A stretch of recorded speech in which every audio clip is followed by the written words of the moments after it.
점자라서 조금 느립니다. 이해해 주셔서 감사하고요.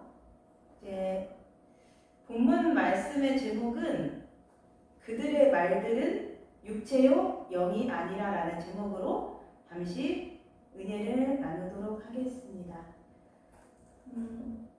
이사야서 이제 성도님들이 읽으시다 보면 29장에서 31장을 읽으시게 될 텐데, 이사야 29장에서 31절의 말씀은 이제 남유다 왕국 시절에 이제 히스기야 왕이 이스라엘을 통치하던 시절에 선포되었던 예언입니다. 근데 이 시대 때 이 남유다의 시대적 배경은 어땠냐면요, 당시의 강대국이었던 아시리아가 남유다 왕국을 위협하던 시대였습니다. 이제 30장에서 31장은 이제 남유다의 주변 국가들 중에서 이제 애굽의 이제 힘과 부에 의지하는 이제 이스라엘에게 화가 있으리라는 이제 그런 지적의 말씀으로 시작이 되고요.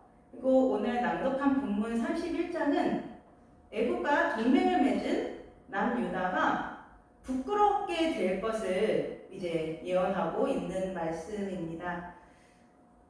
여기에서 본문 말씀 1절을 함께 봉독하도록 하겠습니다. 1절 말씀을 봉독해 주세요. 함께 봉독하겠습니다. 시작. 이사야서 1장 31장 1절이요. 본문 말씀 1절이요. 도움을 구하러 애굽으로 내려가는 자들은 화이실진저 그들의 말을 의지하며 병거의 만과 마병의 힘이 강함을 의지하고 이스라엘의 거룩하신 이를 악모하지 않으며 여호와를 구하지 아니하나니. 감사합니다.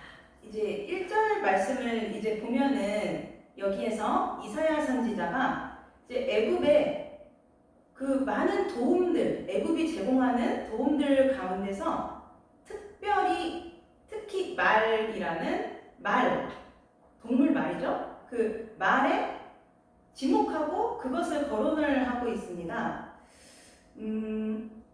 이 말이 이 고대 근동 사회에 유입이 되기 시작하면서 이제 이 말이 이제 공급됨으로 제공됨으로 인해서 그때 당시 이제 근동 이 지역에 이 전쟁 양상이 엄청나게 변모를 하게 됩니다. 이제 말이 제공하는 이제 그런 병력들이 많이 등장하기 시작을 했어요.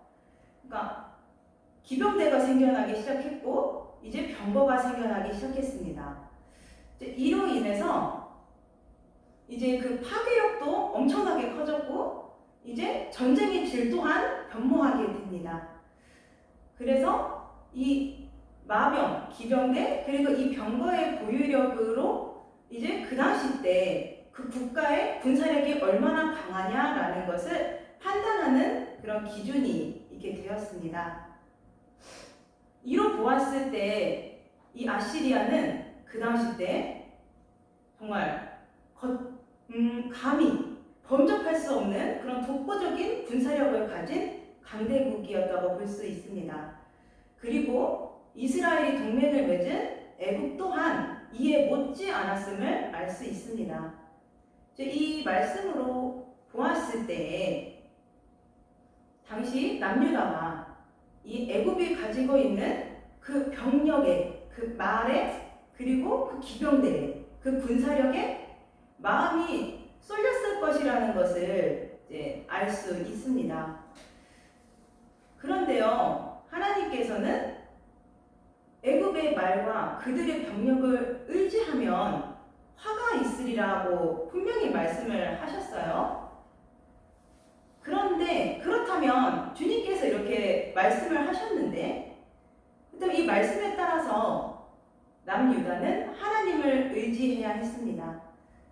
그런데 이제 본문을 보면 이스라엘이 그렇지 않았음을 알 수가 있습니다. 이스라엘은 하나님을 앙모해야 했고 주님을 의지해야 했습니다. 하지만 이스라엘은 애굽의 말을 의지했고 병거를 의지했고 그들의 군사력을 의지했음을 볼 수 있습니다. 이 말씀을 보면서 잠시 생각을 해볼게요. 그렇다면 오늘날 이 시대는 어떻습니까? 그리고 우리의 모습은 어떨까요? 하나님을 믿고 있고 분명히 예수님을 믿고 있음에도 어려움이 닥쳤을 때, 환난이 닥쳤을 때 진실로 예수님을 바라보며 의지하는 사람들은 얼마나 있을까요? 세상 의지하지 마시기 바랍니다. 그리고 사람 의지하지 마시기 바랍니다. 애굽의 말과 병거처럼 세상 것들은 참 멋있어 보이죠. 영원할 것 같아 보이죠. 정말 강하고 보암직하고 정말로 멋있어 보이죠.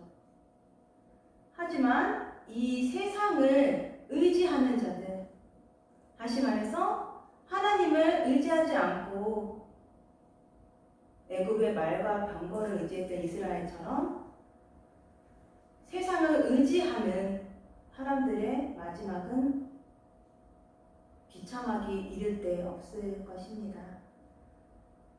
그렇다면 여기에서 우리가 한번 생각을 해보겠습니다. 분명히 하나님께서 나를 의지해라, 애굽의 말과 병거를 의지하지 말아라 했는데 이스라엘은 왜 순종하지 못했을까요? 순종하지 못했던 이유는 무엇일까요? 남유다는 영적인 자들이 아니었던 것입니다. 다시 말해서 영적인 사람들이 아니라 육신을 쫓았던 육적인 사람들이었다는 것을 알 수 있습니다. 하나님을 의지하는 주님의 백성들은 영의 생각을 따라가게 돼 있고 하나님을 의지합니다. 하지만 육을 쫓는 사람들은, 육신의 사람들은 세상을 의지하게 되어 있습니다. 근데 이것은 안타깝지만 숨길 수 없는 영과 육의 참 모습입니다.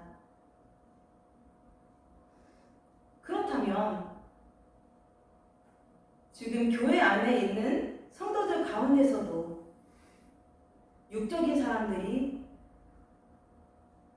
많다는 것도 알 수 있습니다. 근데 좀 이해가 안 가는 부분이기도 합니다. 분명히 하나님 안에 있어요. 예수님을 믿어요. 그런데 왜 육신의 생각을 가지고 육신의 생각을 쫓는 신앙을 가진 성도들이 왜 많이 있을까요? 그 이유는 성령으로 거듭나지 아니하기 때문입니다. 성령으로 거듭난다는 게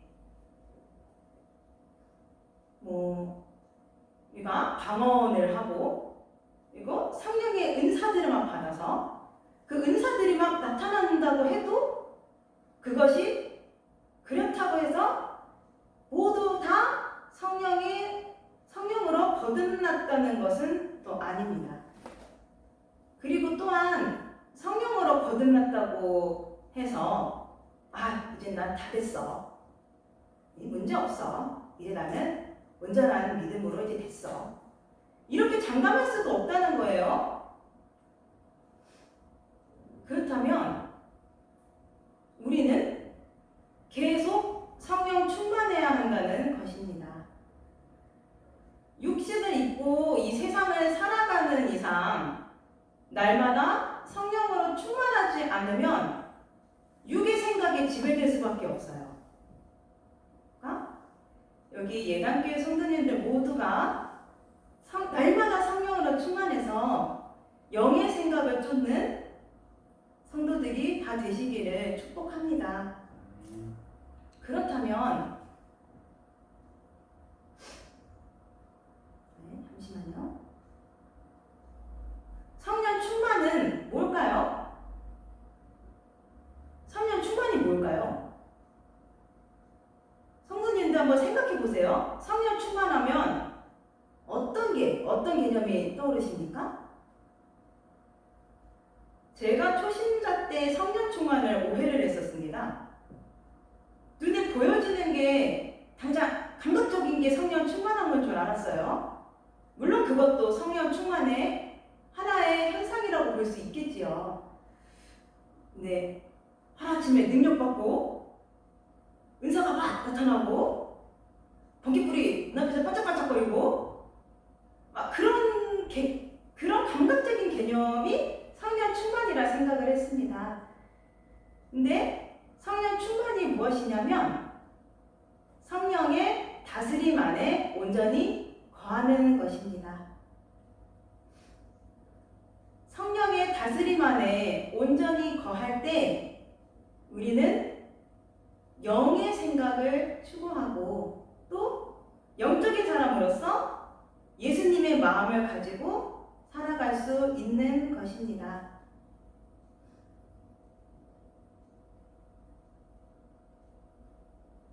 우리 잠시만요.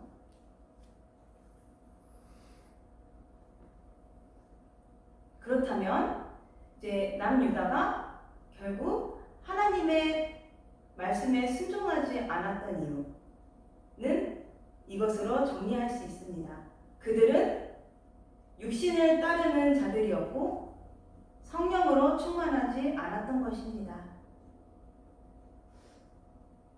영의 생각을 따르고 영의 생각을 쫓아야 세상을 의지하지 않을 수가 있어요. 그리고 성령의 다스리심 안에 거할 때 우리는 믿음으로 살아낼 수 있는 것입니다.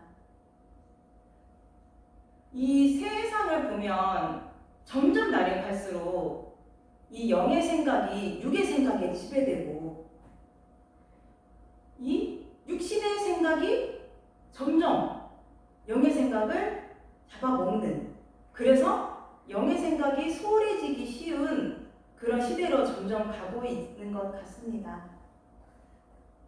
이와 같을 때에 이제 이 말씀을 통해서 나의 생각이 어디에 향해 있는지, 내 생각의 초점이 어디를 향해 있는지 점검하는 우리 성도님들이 되시길 축복합니다. 그리고 아까 제가 말씀을 전했던 것처럼 성령의 온전하신 다스림 안에 거하면서 주님의 다스림 안에서 끊임없이 파고드는 이 육의 생각에 우리가 쫓아가고 거기에 지배되는 것이 아니라 영의 생각을 따르는, 그래서 세상을 의지하지 않고 하나님만을 의지하는 그런 신앙을 가지시는 예당교회 모든 성도님들이 되시기를 축복합니다.